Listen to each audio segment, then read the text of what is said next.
అలాగే రంపచోడవరం డివిజన్లో అలాగే ఇవాళ అల్లూరు జిల్లా వచ్చాక ఆయనకు ఒక జిల్లాగా కేటాయించి ఆయన ఇవాళకి 100 సంవత్సరాలు అయింది.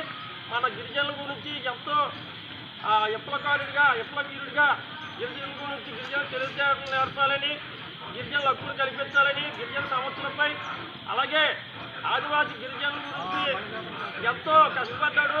అలాగే ఎయిమ్స్లో ఇతర కులాలు కూడా పేదవాళ్ళ గురించి కూడా ఎన్నో ఉద్యమాలు చేపట్టాడు. ఈయన ఈ రోజుకి ఈయన అమలయ్యి 100వ సంవత్సరం. ఇవాళ కూడా ఆయనకి ఆయన ఎంత నడిచినట్టే 10 సంవత్సరం 10 రోజు అన్నట్టుగా మేము ఆయన ఆశయాల్ని కొనసాగిస్తామన్నాం. మన ఆశయాలు కొనసాగిస్తామని అల్లూరి సీతారామరాజు జరుపుకుంటున్నాం. జోహార్ అల్లూరి సీతారామరాజు.